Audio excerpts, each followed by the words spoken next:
Hello once again, I'm David Pavey with another story for you.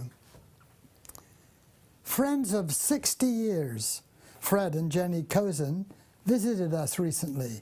So here we were eating lunch together, and naturally two pastors started telling stories that preach. I opened up with a news item I had just stumbled upon concerning Natalie Gilbert of Durham, North Carolina. One day, Natalie placed her very expensive wedding dress in a bag in the family's car, ready to be taken to the cleaners.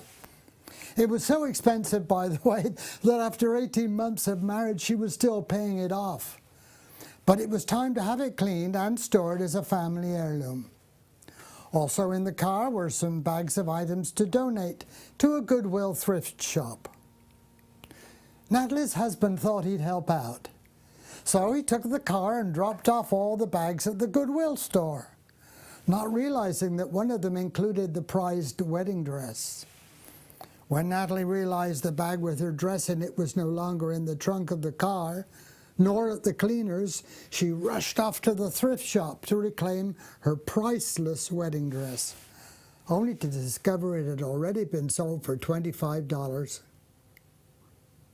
Exceedingly upset, Natalie resorted to Facebook to spread the word concerning the value that the dress held for her, hoping to buy it back from the person who purchased it from Goodwill.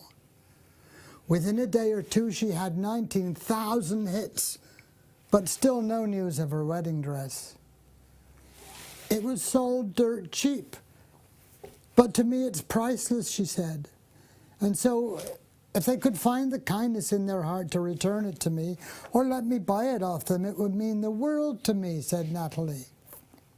Well, I thought I was onto a great story, illustrating redemption, regaining a possession in exchange for payment, if Natalie had a chance to buy back her dress.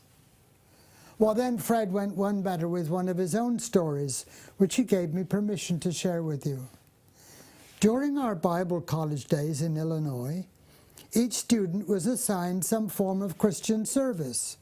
Fred chose to visit some of the 2,500 prisoners at Cook County Jail once a week. To help in this endeavor, he would stop at a suburban thrift shop near the college and buy used Bibles to offer inmates who showed an interest.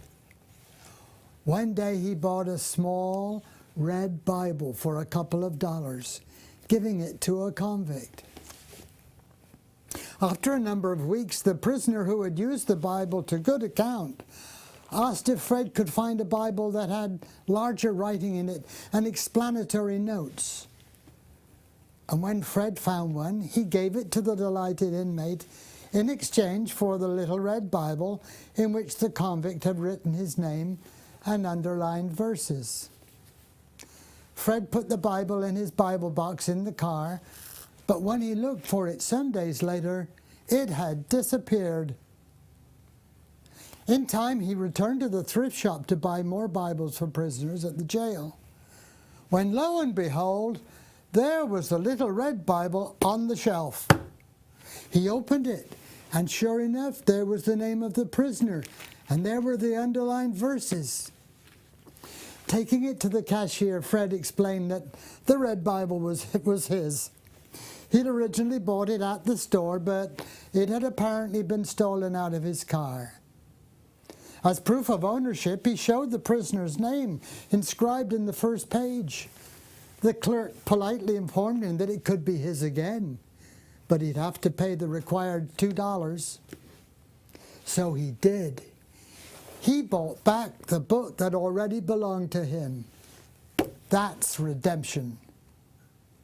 We finished our meal, our friends left, but those stories continued to rattle around in my head.